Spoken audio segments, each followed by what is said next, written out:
एक दिन सास ने बहू से कहा, बहू मुझे एक बात तो बता, मैं तुझे इतना डांटती हूँ, कोसती हूँ और बुरी बुरी बातें भी कहती हूँ और तू पलटकर जवाब भी नहीं देती, ना ही गुस्सा करती हो, बस हंसती ही रहती हो।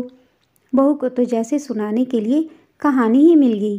कहने लगी, माँ जी आपको एक बात बताती हूँ। मैं जब छोटी थी तो मुझे हमेशा ऐसा लगता था कि जैसे मेरी माँ मेरी सगी माँ नहीं है, क्योंकि वह मुझसे घर का सारा काम करवाती थी। कोई भी काम मुझसे गलत हो जाता तो मुझे डांट भी पड़ती और कभी कभी तो मार भी पड़ती, लेकिन माँ थी वह मेरी, मुझे उनसे डर लगता था। कभी कभी उन पर गुस्सा भी आ जाता, लेकिन मैंने कभी भी उन पर गुस्सा नहीं किया। यहाँ तक कि जब मैं कॉलेज से थकी हुई घर आती तो थोड़ी देर आराम करने के बाद तुरंत मुझे सारे घर का काम करना पड़ता। फिर जब मेरी भाभियाँ आईं तो जैसे मेरा काम और ज़्यादा बढ़ गया। होना तो यह चाहिए था कि बहू आई तो सारी जिम्मेदारियाँ उस पर डाल दी जाएं, लेकिन मेरी माँ ने फिर भी मुझसे ही सारा काम करवाया। कभी कभी तो भाभियों का काम भी मुझसे ही करवाती और कहती, कर दिया करो, कुछ नहीं होगा, तुम्हें भी आसानी होगी।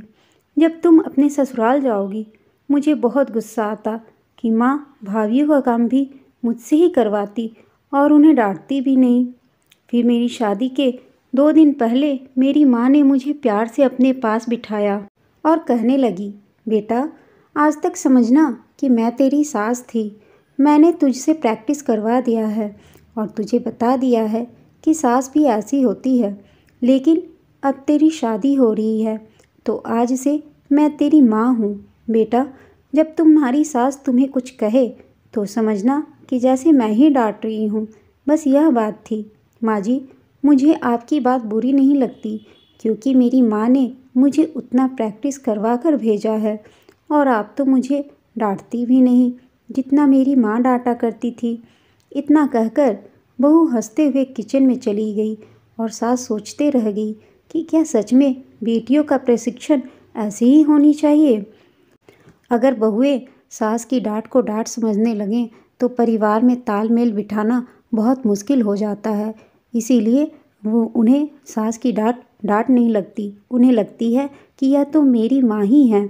इसीलिए आपको यह कहानी कैसी लगी हमें कमेंट करके बताइएगा। साथ ही कहानी अच्छी लगी हो तो इसे लाइक, शेयर और चैनल को सब्सक्राइब अवश्य कीजिएगा। धन्यवाद।